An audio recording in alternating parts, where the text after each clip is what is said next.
सबु गुण से पारंगम थिले। तेणु तांको विषय रे जते कहिले भी काली स्मृति सभा होता सुजोग मु पाई नथिली आसीपारी नथिली। तेणु मने मने भावुली तांको विषय रे जे मुहरे पदे किछि न कहिले टिके ये लागे। वास्तविक से दिन आमे छुट्टी आसीथिलु तांको घर को ब्राह्मण मुहूर्त रे।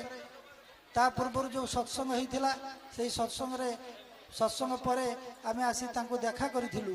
मु एवं मोर पुओ दुई जण आमे देखा कलु। रविदा चिन्हि पारिले मते कहले टिके ध से खटरे से शोई था दांड घरे आमे तांको टेकिलु बसिले से एवं तापर किसी समय कथा हेले पचारे ये किए मु कहली मो पुओ चिन्हि पारे कि नहीं मुझे पारिनी हसिले किंतु आमे प्रणाम कलु। तापर किसी समय कथा पर सेठू कहले पुणी शोईदे। तेणु आमे मु तांकर स्पर्श पाई शेष स्पर्श पाई। तबे जाऊ से दिन आसिक आम पहुँचला देखिलु से जो घरे से शोईथिले से स्थानटा परिवर्तन हो जाइथिला।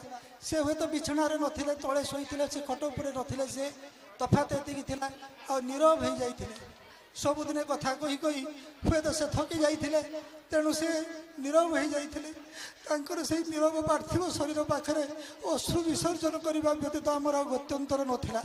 तेणु आम फेरी जाइथिलु तांकर दायद मान सहित कियत काल आलोचना पर आम जाना पाइलु ये पाखाआख अंचल को से जीवे नियाजिव जो जो अनुष्ठान जो जो केन्द्र मंदिर श्री श्री ठाकुर सत्संग विहार बा जो अनुष्ठान से कार्य करथिले एवं तांकर ए ग्रामस्थ जो हाईस्कूल होइछि आरुआ हाईस्कूल जोड़ा तांकर प्रत्यक्ष अवदान सेठी अछि से जाको मध्य जीव जीवे से। तेणु जहाँ से महापुराण गाड़ी से जीवे आमे जाइकी बेतरा केन्द्र रे अपेक्षा कलु। वास्तविक भाव में से आसिकी पागर से दिन प्रबल प्रतिकूलता थिला किंतु पागर से प्रतिकूलता माने स्तिमित करि पारि नाही तांकर वंशधर माननकु। आमे शुणुथिले कि भली भाव में 7 जन संतान से जन्म देइचंती 6 पुओ एवं गोटे कन्या एवं सेमाने समस्त जन जन रत्न एवं सेमाने सेई वर्षार वर्षण मुखर माने दिवस गुरु भाई माने विजय भाई एवं अन्य भाई माने वर्षादी घुड़ी माने पश्चात धावन करुथांती आगे जाऊथांती सबुआड़े से बुली बुली शेष संस्कार बेलू जमीती माने आकाश निर्मल हो जाइए। आम भर गोटे चिंता थाए जे अंतत पक्षे 2 घंटा 3 घंटा जदि प्रकृति रिहाई नदब यह केमिति संभव हो पारे। केतेक भावुथांती बोध हुए स्वर्ग द्वार को निया पारे। तेणु परिस्थिति तो सकाल ठार प्रबल बेगर वर्षा किंतु देखा जाइए से आसिक जितेबाला सबु स्थान परिभ्रमण कर बासभवन में पहुँची जाती से प्रकृति जमी स्थिर हो जाइए से पार्थिव शरीर ये मटिरे मिसी जावाई जमी प्रकृति अपेक्षा कर रही। ठीक आप से दिन ठार देखु जे वर्षा कमी जाइए छाड़ी जाइए वर्षार से प्रादुर्भाव चली जाइए आज बा काली आम जो वर्षा टिके अनुभव करुँ वर्षा नुहे इंद्रंकर सते जमी एक पुष्पवृष्टि। तेणु आज विराट जनसमागम होती से लोक अमर हो जाए जो मैंने आम शुणिले अनेक कथा सब जानते आम कथा जे जो मैंने जन्म बेले से हसुता आम मैंने जे से कांदुता आम मैंने हसुता किंतु जीवा बेले से किंतु हसुंट आम कांदुंट। वास्तव जीवन तांकर सार्थक हो जाइए विषय जिते कहले भी जे मोर बहार से मुख्य मो घर आम घरे प्रस्ताव पकेबा मुझे जानिली से कथा से तो मुझे सब जानी नी कौ जगार से नहांती कौ क्षेत्र में से नहांती जे जीवन प्रत्येक क्षेत्र में मुझे अनुभव करी जो चिकित्सक कथा दुरारोग्य रोग अनेक लोक जानी से जड़े MBBS किंतु जड़े school master primary school master से एकाधार एत गुणर अधिकारी हो पारती एटा केवल गॉड गिफ्टेड मैन ना संभव नुहे। परिशेष में से आत्मा तार सदगति कामना मुझे करी ना पदिए कविता माध्यम जहाँ लिखी आसंता काली आसीपारि ना विभिन्न कार्य व्यस्तता जो हे चिर बरेण्य हे तापस तब चरणे कोटि प्रणाम तब प्रस्थान रे अमा अंधकार घटी तीन भुवन पाट बिल मुंडे काश तंडी फूल हराई तार रंग बकुल बनरे झरा शेफाड़ीर हजि जाइछि गंध तुमे गला दिनु बहुनी समीर बरसुनी आउ मेघ शरत ऋतुटा तुहाई कांदुची बही निज मने खेद स्वर्गे देवराज देव सभा डाकी शोक प्रस्ताव आणती सेथिपाई किबा स्वल्प वृष्टि करी लोतक झराउछंती मरी नाह तुमे मरण को हस्ते करी अछ अवलुप्त इच्छा मृत्यु तुमे आदरी नहींछ यहा देखिला जगत पुरुषोत्तमंक आविर्भाव मास भाद्रव को चाहिथिल तांको आगमनी दिवस को तुमे किपरि हे बाछि नेल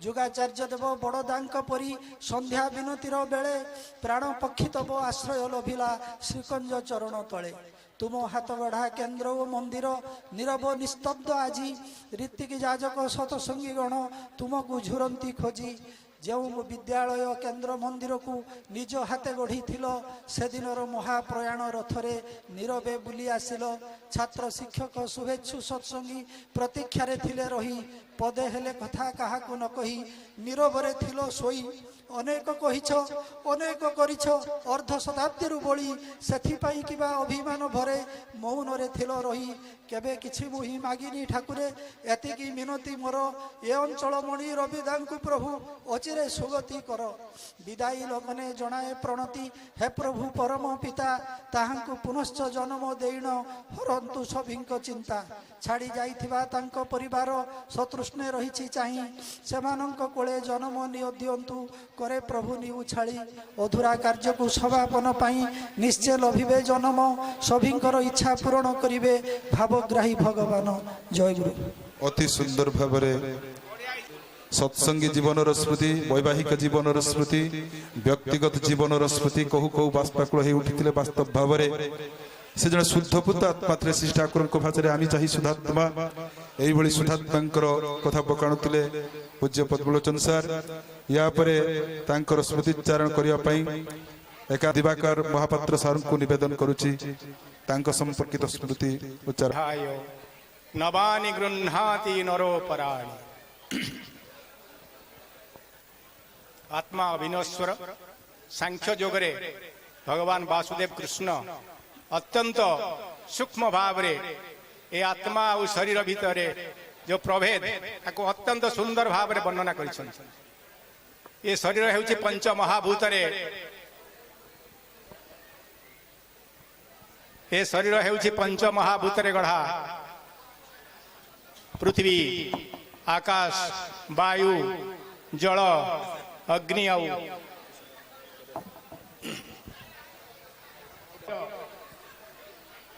ए नश्वर दिने शरीर नष्ट हो आम समस्त जात ही ध्रुव मृत्यु तार जन्म अच्छी तार मृत्यु अच्छी श्रीमद् भागवत सुंदर भाव उपस्थापन कर सांख्य योग आत्मा अविनश्वर ये शरीर गले प्रथमे मुझे श्लोकटी पढ़ुली बासांसी जिन्नानि यथा विहाय जमी आमर वस्त्र जमु आम आवरण रूपे ग्रहण करुछंती से वस्त्र जेते बेले पुराना हुए आमे से वस्त्र परिवर्तन करंती एवं नूतन वस्त्र ग्रहण करंती सेमिति आत्मा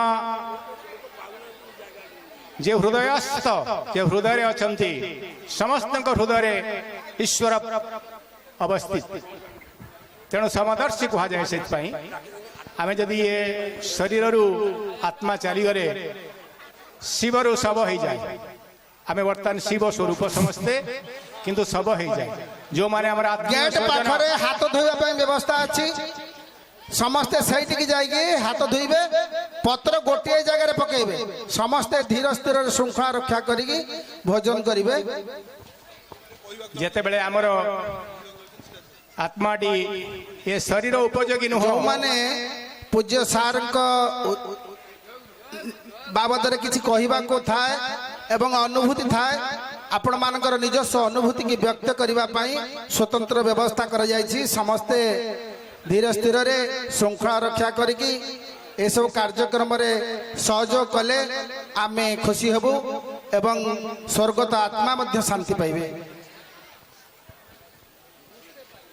जेते बेले ये शरीरटी व्यवहार योग्य न थाए सेते बेले आत्मा को परित्याग करे एडा आम समस्त जीवन में घटुची घटब से गौतम बुद्ध को तांकर जने प्रिय शिष्य जेते बेले से तांकर गोटे मात्र पुत्र थिले तांकर देहांत हला से जानी छंती गौतम हेउछंती भगवान तेणु से भगवान तेणु मोर एकमात्र पुत्र को से पुनर्जन्म दियंतु से आसिले तांको अनुरोध कले प्रभु आपण तो भगवान मोर एकमात्र पुत्र मु तांकर जो वियोग ज्वाला मु सही पारु नहीं आपण ताकू पुनर्जन्म दियंतु गौतम कहले से तो गौतम ना आमे कहले हाँ ठीक अच्छी मरीज तो गला किंतु गौतम बुद्ध से समस्त को सांत्वना देवा तांकर आवश्यकता अच्छी तेणु से कहले माँ तमे जाओ ଯାହା ଘରେ ମୃତ୍ୟୁ ହେଇନଥିବ ତା ଘରେ ଗୋଟିଏ ମୁଠା ସୋରିଷ ଆଣ। ସେ କହିଲେ ଏଇଟା ଗୋଟେ ବହୁତ ସାଧାରଣ କଥା, ମୁଁ ଯାଉଛି ଏବେ ଯାଉଛି, ପୁତ୍ର ପ୍ରାପ୍ତି ପାଇଁ ଗୋଟିଏ ମୁଠା ସୋରିଷ ଆଣିବାଟା ବହୁତ ବଡ କଥା। ଗ୍ରାମ ପଦକୁ ଗଲେ, ପ୍ରଥମେ ଯୋଉ ଘର ପଡିଲା ତାକୁ କହିଲେ ଆଜ୍ଞା ମତେ ଗୋଟେ ମୁଠା ସୋରିଷ ଦେବେ? ସେ କହିଲେ ହଁ, ଗୋଟେ ମୁଠା କାହିଁ, ଅଧିକ ନିଅ। ସେ କହିଲେ ନାଇଁ, ମୋର ଗୋଟିଏ ମୁଠା ସୋରିଷ ଆବଶ୍ୟକ, ମୋ ଭଗବାନ ମତେ ପଠେଇଛନ୍ତି, ମୁଁ ଗୋଟିଏ ମୁଠା ସୋରିଷ ନେବି, କିନ୍ତୁ ଗୋଟିଏ ସର୍ତ୍ତରେ ନେବି ଯେ ତୁମ ଘରେ କେବେ ମୃତ୍ୟୁ ଆସିଛି? ସେ କହିଲେ ହଁ, ଆମ ଘରେ ସମସ୍ତେ ମରିଛନ୍ତି, କାହାର ପୁଅ ମରିଛି, କାହାର ବୋହୂ ମରିଛି, କାହାର ଝିଅ ମରିଛି, କାହାର ବାପା ମରିଛି, ମରିବାର ଶୃଙ୍ଖଳା ଚାଲିଛି। ସେ କହିଲେ ନାଇଁ, ତମ ଘରୁ ମୋର ସୋରିଷ ନେବାର ଆବଶ୍ୟକତା ନାହିଁ। ସେ ଦ୍ୱିତୀୟ ଘରକୁ ଗଲେ, ସମାନ ପ୍ରଶ୍ନ ସମାନ ଉତ୍ତର, ତୃତୀୟ ଘର, ଚତୁର୍ଥ ଘର, ପଞ୍ଚମ ଘର, ଏମିତି ଅନେକ ଘର ବୁଲି ବୁଲି ଦେଖିଲେ ମୃତ୍ୟୁ ସମସ୍ତଙ୍କ ଘରେ ବିରାଜମାନ। ବୁଝିଗଲେ ଏ ସଂସାରରେ ଜାତ ସେଇ ଧ୍ରୁବ ମୃତ୍ୟୁ, ଯାହାର ଜନ୍ମ ଅଛି ତାର ମୃତ୍ୟୁ ଅଛି। ତେଣୁ ସେ ଫେରି ଆସିଲେ, ଭଗବାନ ବୁଦ୍ଧଙ୍କ ପ୍ରଣାମ କଲେ, ପ୍ରଭୁ ମୋର ଆଉ ପୁତ୍ର ଫେରିବାର ଆବଶ୍ୟକତା ନାହିଁ, କାରଣ ଯାହା କଷ୍ଟ ପାଇଛି ସେ କଷ୍ଟ ମୁଁ ସହିଯିବି। ଯଦି ବର୍ତ୍ତମାନ ଆପଣ ମୋ ପୁତ୍ରକୁ ଜନ୍ମ ଦେବେ, ପୁଣି ଥରେ ପୁନର୍ଜନ୍ମ ଦେବେ, ତାହେଲେ ତାକୁ ନିଶ୍ଚିତ ଭାବରେ ଗୋଟେ ଦିନ ମରିବାକୁ ପଡିବ, ପୁଣି ମତେ ଦୁଃଖର ଭାର ବଢିଯିବ। ତେଣୁ କହିବାର ଉଦ୍ଦେଶ୍ୟ ହେଉଛି ଯେ ଏଇ ଯୋଉ ପଞ୍ଚମହାଭୂତରେ ଏ ଶରୀର ଲୀନ ଥିଲେ ମଧ୍ୟ ପ୍ରତ୍ୟେକ ବ୍ୟକ୍ତି ତାର ଯୋଉ ଜୀବଦଶା କାଳଖଣ୍ଡ ଯାହା କୁହାଯାଏ, କିଏ 50 ବର୍ଷ, କିଏ 60 ବର୍ଷ, କିଏ 70 ବର୍ଷ, କିଏ 80 ବର୍ଷ, ଏଇ ଯୋଉ କାଳଖଣ୍ଡ ଭିତରେ କାହାର କେମିତି ସମାଜ ପ୍ରତି, ନିଜ ପ୍ରତି, ବ୍ୟକ୍ତି ପ୍ରତି କଣ ତାର କର୍ତ୍ତବ୍ୟ ଅଛି, ସେ କର୍ତ୍ତବ୍ୟ ହିଁ ଆମେ ସ୍ମୃତିଚାରଣ କରନ୍ତି। ଆଜି ସେମିତି ଏକ ସ୍ମୃତିଚାରଣ ଦିବସ। ମୁଁ ପ୍ରଥମେ ରବି ସାରଙ୍କର ଯୋଉ ଦେହାନ୍ତ ବିଷୟରେ ଖବର ପାଇଲି, ଆମର ମୋ ବିଦ୍ୟାଳୟ ଗ୍ରୁପ ଅଛି, ହ୍ୱାଟ୍ସଆପ୍ ଗ୍ରୁପ ଅଛି, ସେଇଥିରେ ବୋଧେ ସୁରେଶ ବୋଧେ ସେଥିରେ ପୋଷ୍ଟିଂ କରିଥିଲା, ତାପରେ ଆମେ ସେଥିରେ କଣ୍ଡୋଲେନ୍ସ ଦେଇଥିଲୁ। 8 ତାରିଖ ଦିନ ମୁଁ ବିବେକାନନ୍ଦ କେନ୍ଦ୍ରରେ ଗୋଟେ କାର୍ଯ୍ୟକ୍ରମରେ ଥିଲି, ସେଇ ସମୟରେ ନରେଶର ଫୋନ ଆସିଲା। ସଂଯୋଗ ବଶତଃ 1.5-2 ମାସ ତଳେ ଆମେ ବ୍ରାହ୍ମଣଙ୍କ ହାଇସ୍କୁଲରେ ଗୋଟେ କାର୍ଯ୍ୟକ୍ରମରେ ନରେଶ ସୁରେଶଙ୍କୁ ଭେଟିବାର ମୋର ସଂଯୋଗ ଥିଲା। ସେ ଅନେକ ବର୍ଷ ପରେ ମୁଁ ତାଙ୍କ ସହିତ ସାକ୍ଷାତ ହେଲା, ବହୁତ ସମୟ କଥା ହେଲି ଏବଂ ପରସ୍ପର ଆମେ ଆମ ନିଜ ନିଜର କଣ୍ଟାକ୍ଟ ନମ୍ବର ନେଇଥିଲି। ତ ନରେଶ ମତେ କଲ୍ କଲା, ଗୋଟେ ମିସ୍ କଲ୍ ଥିଲା, ମୁଁ ଦେଖିଲି। ତାପରେ ବାହାରିଲା ପରେ, ସେ ସଭା ସରିଲା ପରେ ମୁଁ ବାହାରକୁ ଆସିଲି, କଲ୍ ବ୍ୟାକ୍ କଲି। ସେ ନରେଶ କହିଲା, ମାମୁଁ ମୁଁ ନରେଶ କହୁଛି। ମୁଁ କହିଲି ଆରେ ଏଠି କ'ଣ ହେଇଛି? ମୁଁ ଜାଣିଛି ତ ବାପାର ଦେହାନ୍ତ ହେଇଛି ବୋଲି। କହିଲେ ହଁ ଏମିତି, ଆପଣ 12-13 2 ଦିନ ଆସିଲେ ଭଲ হবে, ଏମିତି ଅଛି। ମୁଁ କହିଲି ହଉ ଠିକ୍ ଅଛି। 12 ତାରିଖ ମୋର ଗୋଟେ ପ୍ରୋଗ୍ରାମ ଅଛି। ମୁଁ ଅବସର ପରେ, ଆପଣମାନେ ଜାଣିଛନ୍ତି ମୁଁ ବାଲେଶ୍ୱର ରହୁଛି, ପ୍ରାୟ ସମସ୍ତେ ଜାଣିଥିବେ। ମୁଁ ଅବସର ପରେ, ଅବସର ଆଗରୁ ମଧ୍ୟ ମୁଁ କିଛିଟା ଆଧ୍ୟାତ୍ମିକ ଅନୁଷ୍ଠାନ ସହିତ ଜଡ଼ିତ ଥିଲି, କିନ୍ତୁ ଅବସର ପରେ ମୁଁ ପୂର୍ଣ୍ଣକାଳୀନ ଭାବରେ 6-7ଟି ଅନୁଷ୍ଠାନ ସହିତ ମୁଁ ଜଡ଼ିତ ଅଛି। ବିଶେଷ କରି ଚିନ୍ମୟ ସ୍ୱାମୀ ଚିନ୍ମୟାନନ୍ଦଙ୍କର ଚିନ୍ମୟ ମିଶନର ମୁଁ ସେକ୍ରେଟାରୀ ଅଛି। 4-5ଟା ବିବେକାନନ୍ଦ କେନ୍ଦ୍ର, ଆହୁରି ବହୁତ ଅନୁଷ୍ଠାନ, ଶିକ୍ଷା ବିକାଶ ସମିତି, ବହୁତ ଅନୁଷ୍ଠାନ ସହିତ ମୁଁ ଜଡ଼ିତ ଅଛି। ତେଣୁ ବହୁତ କାର୍ଯ୍ୟକ୍ରମ ମୁଁ ବ୍ୟସ୍ତ ରହେ। ଗତକାଲି ମୋର ଗୋଟେ କାର୍ଯ୍ୟକ୍ରମ ଥିଲା, ତେଣୁ ସେଇଥିରେ ମୁଁ କହିଲି ମୁଁ 12 ତାରିଖ ଆସିପାରିବିନି, ମୁଁ 13 ତାରିଖ ଆସିବା ପାଇଁ ଚେଷ୍ଟା କରିବି। ମୁଁ କହିଲି ଯେ ମୁଁ ନିଶ୍ଚିତ ଭାବରେ 13 ତାରିଖ ଆସିବି। ମୁଁ ଆଜି ସକାଳେ ମୁଁ ତାକୁ ମେସେଜ କଲି, ଯେତେବେଳେ ମୁଁ ଘରୁ ବାହାରିଲି ମୁଁ ତାକୁ ମେସେଜଟା କଲି ଯେ today I will attend your function. ତ ଲକିଲି ମୁଁ ଆସିକି ପହଞ୍ଚିଲି। ମୋର ଆସିବାର ଗୋଟେ ବହୁତ ଇଚ୍ଛା ଥିଲା, କାହିଁକି ଯେ ରବୀନ୍ଦ୍ର କୁମାର ସାହୁ ସେ ଆମର ଦୂର ସମ୍ପର୍କୀୟ ହେବେ, ଆମ ଅଞ୍ଚଳର ଜଣେ ଅତ୍ୟନ୍ତ ପ୍ରିୟ ପ୍ରତିଭାବାନ ବ୍ୟକ୍ତିତ୍ୱ। କିନ୍ତୁ ତାଙ୍କ ଜୀବନ ବିଷୟରେ ମୁଁ ବହୁତ ଜିନିଷ ଜାଣିଛି ଯେତିକି, ଆଉ ଅନେକ ବର୍ଷ ହେଲା, 25-30 ବର୍ଷ ହେଲା ମୁଁ ପ୍ରାୟ ଗାଁ ସହିତ କଣ୍ଟାକ୍ଟ ନଥିଲା, ମୁଁ ବାହାରେ ସର୍ଭିସ କରିବା ଯୋଗୁଁ। ତେଣୁ ମୁଁ ଗାଁର ବହୁତ ଜିନିଷ ବିଷୟରେ ଜାଣିନଥିଲି। ମୁଁ ଜାଣିନଥିଲି ସେ ଏବେ ଜୀବିତ ଅଛନ୍ତି ବୋଲି, ତା ବି ଜାଣିନଥିଲି। କାରଣ ମୁଁ ବହୁତ ସମୟରେ ବହୁତ ଜିନିଷ, ମୁଁ ବାହାରେ ଚାକିରି କରେ, ମାନେ ମୋର ବହୁତ ପ୍ରଫେସନାଲି ମୁଁ ଲିଙ୍କ ରୁହେ, ତେଣୁ ମୁଁ ଗାଁ ବିଷୟରେ ବହୁତ ମୋର ଅନୁଭୂତି ନଥିଲା। କିନ୍ତୁ ଯେତେବେଳେ ରବି ସାରେ ଦେହାନ୍ତ ହେଲା, ମୁଁ ଭାବିଲି ନା ମୁଁ ନିଶ୍ଚିତ ଯିବି। 2-3ଟି ଘଟଣା ମୋର ବ୍ୟକ୍ତିଗତ ଜୀବନ ସହିତ ତାଙ୍କ ସହିତ ଜଡ଼ିତ ଅଛି। ମୁଁ କହିଲି ନା, ମୋର ଭାବ ମୁଁ ତାଙ୍କର ସେୟାର କରିବି। ସେଇଥିପାଇଁ ଆମର ଗୋଟେ କୁହାଯାଏ, a longer life without good work is meaningless, a shorter life with good work is meaningful. ସେଇଥିପାଇଁ ସ୍ୱାମୀ ବିବେକାନନ୍ଦ 39 ଇୟର୍ସ, ମାତ୍ର 39 ବର୍ଷ ସେ ବଞ୍ଚିଥିଲେ। आपण मैंने जानती सेप्टेम्बर 11 तारिख यूनिवर्सल ब्रदरहुड डे गला विश्व भातृत्व दिवस चिकागो कन्वेंशन रिलीजियस कन्वेंशन से जाइए आड्रेस करते सनातन धर्म हिंदुत्व पर से बड़ा बलिष्ठ वक्तव्य रखिते जहाँकि विश्व दरबार में सनातन हिंदू धर्म प्रति जो भावना थिला संपूर्ण भाव में परिवर्तन करते तेणु से 30 वर्ष 30 वर्ष युवक जाइए तापर से 9 वर्ष काल जिते काम कर भावुची 300 वर्ष गोटे जीवन से कम जन कर तेणु जीवन केते दीर्घ जीवन केते लंबा से मैटर करेनी आमे आम जीवदशा भितर कौन कौन कार्य करिसेंती say that is very important आमे सेटा अत्यंत गुरुत्वपूर्ण रविंद्र कुमार साहू जड़े शिक्षक थे या पूर्व मो पूर्व जड़े वक्ता कहते शुणुली से केवल जड़े शिक्षक नथिले से बहु प्रतिभार व्यक्तित्व थे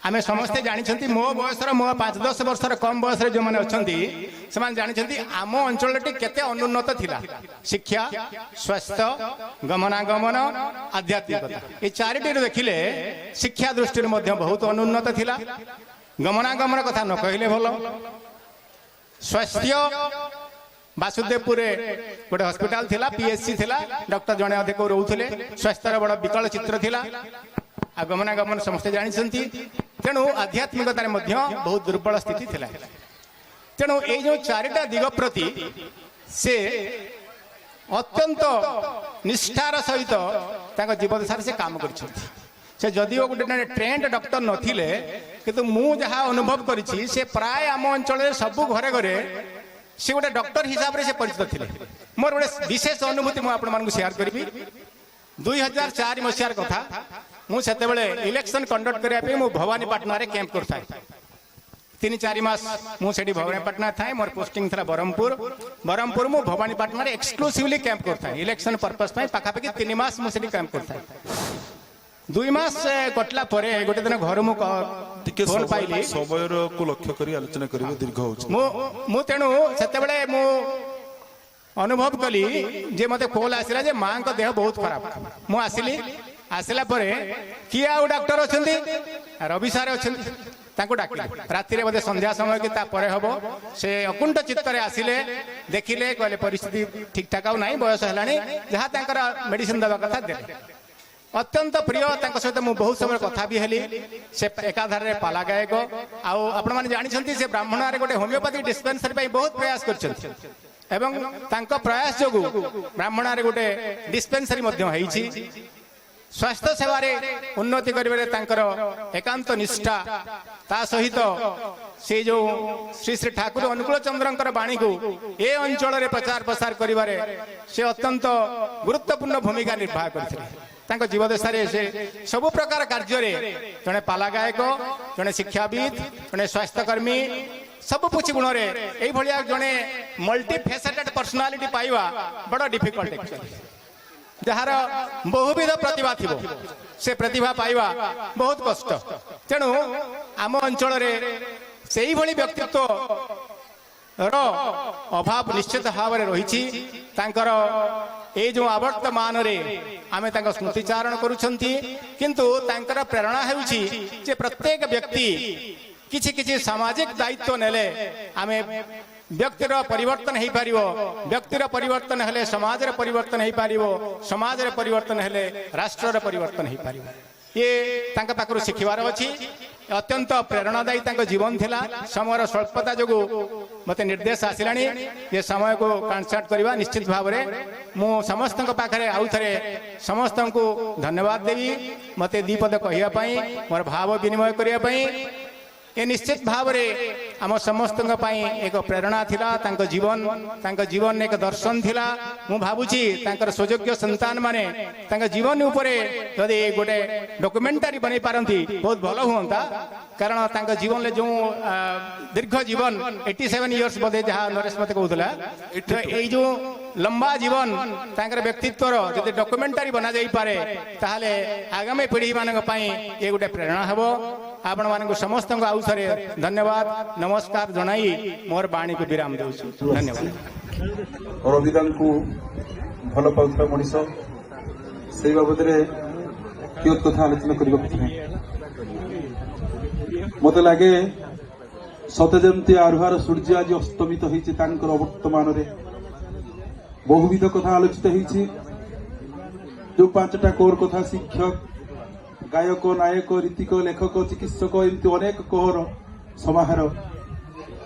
ଏଭଳି ବ୍ୟକ୍ତିତ୍ୱ, ତାଙ୍କର 6 ପୁତ୍ର ଅଛନ୍ତି ସତ, ମୋର ମନେ ହୁଏ ସମସ୍ତ ବୈଶିଷ୍ଟ୍ୟ ଜଣଙ୍କ ଠାରେ ଉଦ୍ଭିନ୍ନ ହେଇନାହିଁ, କିନ୍ତୁ ଜଣେ ଜଣେ ଆହୁରି ବିରାଟ ଜ୍ଞାନରେ ତାଙ୍କଠାରୁ ଆଗେଇ ଯାଇଛନ୍ତି ଗୋଟେ ଗୋଟେ ବୈଶିଷ୍ଟ୍ୟରେ। R stands for radiant, always showing brightness। ଯେ ଯେତେବେଳେ ବି ତାଙ୍କୁ ଦେଖିଛି ମୁଖମଣ୍ଡଳରେ ସର୍ବଦା ଗୋଟେ ପ୍ରସନ୍ନ ଚିତ୍ତ।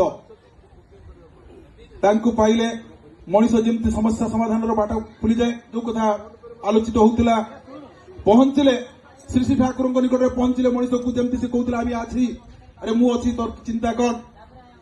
ଯେ ଯେତେ ଭାରାକ୍ରାନ୍ତ ମଣିଷ ହଉ, ଯୋଉ ବର୍ଗର ମଣିଷ ହଉ, ଯେତେ ସମସ୍ୟା ନେଇକି ଆସି ପହଞ୍ଚିଥାଉ, ରବିଦାସଙ୍କ ପାଖରେ ଯେତେବେଳେ ପହଞ୍ଚୁଥିଲା ଆଶ୍ୱାସନା ଟିକେ ପାଉଥିଲା। ଏ ଷ୍ଟାଣ୍ଡସ୍ ଫର ଆକ୍ଟିଭ କହୁଥିଲେ ଭାଇମାନେ ଶୁଣୁଥିଲେ। ତାଙ୍କ ସହିତ ବ୍ୟକ୍ତିଗତ ଭାବରେ ମିଶିଛି, କିନ୍ତୁ ଦେଖି ନାହିଁ ସେଇ ଦିନ ଗୁଡ଼ିକ କିଭଳି ଅଡ଼ା ଚନ୍ଦ୍ରପଡ଼ାରୁ ଚାଲି ଚାଲି 20-25 କିଲୋମିଟର ସତ୍ସଙ୍ଗ ପରେ ଚାଲି ଚାଲି ଆସିବା। ଏଭଳି ଜଣେ ସକ୍ରିୟ ସୁସମ୍ପନ୍ନ କର୍ମା ବ୍ୟକ୍ତିତ୍ୱ ବୋଧେ ଏ ଅଞ୍ଚଳରେ ଆଉ ମୁଁ ଦେଖି ନାହିଁ। B stands for brave, ବହୁତ ସାହସୀ ଥିଲେ। ଯେଡ଼େ ବଡ଼ ଲୋକ ହଉ ମୁହେଁ ମୁହେଁ କଥା କହିଦେବେ, ସେ ଯିଏ ହେଇଥାଉ। ଫେସ୍ ଟୁ ଫେସ୍ କଥା କହିବାର ସିଦ୍ଧସ୍ଥ ବ୍ୟକ୍ତିତ୍ୱ, କାହାକୁ ଭୟଭ୍ରାନ୍ତି ନାହିଁ। ମୁଁ ଦେଖିଛି ବେଳେ ବେଳେ ମିଟିଂରେ ଯେତେବେଳେ ଅଡୁଆ ମିଟିଂ ହୁଏ, ଟିକେ ଫଟଫଟ ବସ୍, ଏଇ ପ୍ରକାର ଯୋଉ ତାଙ୍କର ଥିଲା ବଜ୍ର ଗମ୍ଭୀର କଥା। ଯେତେ ବଡ଼ ଲୋକ ହଉ ଆଗରେ ଥିଲାବେଳେ ଚିନ୍ତା କରୁଥିଲା ମୁଁ କାହାଙ୍କ ସହିତ କଥା ହଉଛି। I stands for intelligent, ବହୁତ ବୁଦ୍ଧିମାନ ଲୋକ ଥିଲେ। ଲୋକକୁ ଦେଖି, ଲୋକ ସହିତ ମିଶି, ଲୋକର ଚରିତ୍ରକୁ ଦେଖି ତା ସହିତ କେମିତି ଡିଲ୍ କରିବାକୁ ପଡିବ, ତ କେମିତି କଣ୍ଟ୍ରୋଲ କରିବାକୁ ପଡିବ, ତାଙ୍କୁ ସେଇଟା ବହୁତ ଜଣା ଥିଲା। ଯୋଉ କଥା କହୁଥିଲେ, ୟା ପୂର୍ବରୁ ଯୋଉଠି ପ୍ରିଜାଇଡିଂ ହବ ସେଇଠି ରବିଦା ଥିବେ। ହୁଏତ ଓଡିଶାର ବରିଷ୍ଠ ବ୍ୟକ୍ତିକ ମାନେ ଆସିଥିବେ, ଅନ୍ୟାନ୍ୟ କେହି ଆସିଥିବେ। ରବିଦାଙ୍କର ପ୍ରିଜାଇଡିଂ କୌଶଳ ଏମିତି ଯେ ସମସ୍ତେ ଆଶ୍ଚର୍ଯ୍ୟଚକିତ ହୁଅନ୍ତି। This type of intelligent person he was. N stands for non violent, ଅହିଂସା। ଆପଣଙ୍କର ସେ ସାବତ ସେ ପରିଗଲେଣି ମଧ୍ୟରେ କହୁଥିଲେ, ମୁଁ ଶୁଣିଛି। କହିଲେ ରବିଦା ସେତେବେଳେ ପରିବାର 50 ବର୍ଷ ପୂର୍ବେ ବା 30-40 ବର୍ଷ ପୂର୍ବେ ୟୁପି ସ୍କୁଲ ଟିଚର ମାନେ ଏତେ ଫାଇନାନ୍ସିଆଲି ବହୁତ ଦୁର୍ବଳ ଥାନ୍ତି। କହନ୍ତି ତାଙ୍କ ପିଲାମାନେ ଅସୁବିଧାରେ ଥିବେ, ମୁଁ ଶୁଣିଛି, କିନ୍ତୁ ଯଦି ଜଣେ ଯାଇ ପହଞ୍ଚିଲା, ଆରେ ତାକୁ 2 କିଲୋ ଚାଉଳ ଦିଅ, ଚଳିଯାଉ ବିଚାରଟା। ଏ ପ୍ରକାର ଗୋଟେ ଲୋକପାଳି ସ୍ୱଭାବ, ସମସ୍ୟା ସମାଧାନୀ ବ୍ୟକ୍ତିତ୍ୱ ଇଏ ଅଞ୍ଚଳରେ ଆଉ ବର୍ତ୍ତମାନ ତ ଦେଖାଯାଉନଥିବ। ଜନ୍ମ ହେବି କି ନା କହି ହଉନାହିଁ। Non violent character. D stands for discipline। ସତ୍ସଙ୍ଗର ତ ମୂଳ ଭିତ୍ତି ହେଉଛି ସେଇ ଡିସିପ୍ଲିନ, ଶୃଙ୍ଖଳା। ଆଉ ଯୋଉଠି ଶୃଙ୍ଖଳା ସେଇଟା ଏଇ ପ୍ରକାର ବ୍ୟକ୍ତିତ୍ୱ ଦେଖାଯାଏ। ନହେଲେ ଏଇ ଯୋଉ 5ଟି କର ସମାହାର, ତୁମେ ବରଦାନଙ୍କ ବର ପୁତ୍ର, ତୁମ ପରି ମୋର ଏଇ ଅଞ୍ଚଳରେ ଦେଖେ ନାହିଁ ମୋର ନେତ୍ର, ପ୍ରଚଣ୍ଡ ଜ୍ଞାନରେ ହେ ଜ୍ୱଳନ୍ତ ପିଣ୍ଡ। ଏଭଳି ଜଣେ ଯୋଉ 5ଟା କ ଇ ଅଞ୍ଚଳରେ, ବାସୁଦେବପୁର କାହିଁକି ଭଦ୍ରକ ଜିଲ୍ଲାରେ ମୁଁ ଏଇଭଳିଆ ଏତେ କର ସମାହାର ବ୍ୟକ୍ତିତ୍ୱ ମିଳିବା ବଡ କଷ୍ଟ। R stands for responsible। Satsang ଜଣେ କରିବ କହିଛି, ସେ ନିଜେ ପହଞ୍ଚିବେ ତାଙ୍କର। କଣ ହେଇଛି ନ ହେଇଛି କେବେ ମୁଁ ଦେଖି ନାହିଁ ତାଙ୍କୁ ଯେ ଆଗୁଦରା ଖାଇଲି ପଳେଇ ଆସିବେ, ବସିଥିବେ। ଏବେ ଦେଖିବେ କିଛି ଲୋକ ଅଛନ୍ତି ଆଇଲେ ମାନେ ତାଙ୍କୁ କେମିତି ଖାଇତେ ଦେଇକି ବିଦା କରିବ। ରବିଦା ସବୁ ଖାଇସାରିଲା ପରେ ରହିଥା। ଆପଣ ଦେଖିଥିବେ, ଏଇଟା ମୁଁ ଗୋଟେ ଏକ୍ସାଜରେଟ୍ କରି କହୁନି, ତାଙ୍କୁ ବଢେଇ କହୁନାହିଁ। ଯୋଉମାନେ ତାଙ୍କ ସହିତ ମିଶୁଛନ୍ତି, କାହା ସତ୍ସଙ୍ଗକୁ ଗଲେ ସେ କେବେ ବ୍ୟସ୍ତ ହୁଅନ୍ତିନି। ସେ ଯେମିତି ଭାବନ୍ତି ଏଇଟା ମୋର ସତ୍ସଙ୍ଗ, ମୋର କର୍ତ୍ତବ୍ୟ। ପଚାରିକି ବୁଝନ୍ତି ଦେହ କାହାର କେମିତି ହେଇଛି, କଣ ଟ୍ରିଟମେଣ୍ଟ ଦରକାର। ଏ stands for adjustive, ବହୁତ ଆଡଜଷ୍ଟ ବି କରନ୍ତି ସବୁ ଦିଗରେ। ଯାହା ହେଇଛି ଚଳେଇଦେବା, ଏତେ ରିଜିଡ୍ ପର୍ସନ ନୁହେଁ। ଏଇଟା ନହେଲେ ନ ହବ ସେମିତି କିଛି ନାହିଁ। ସେ କହନ୍ତି ହଁ କଣ ହେଇଛି।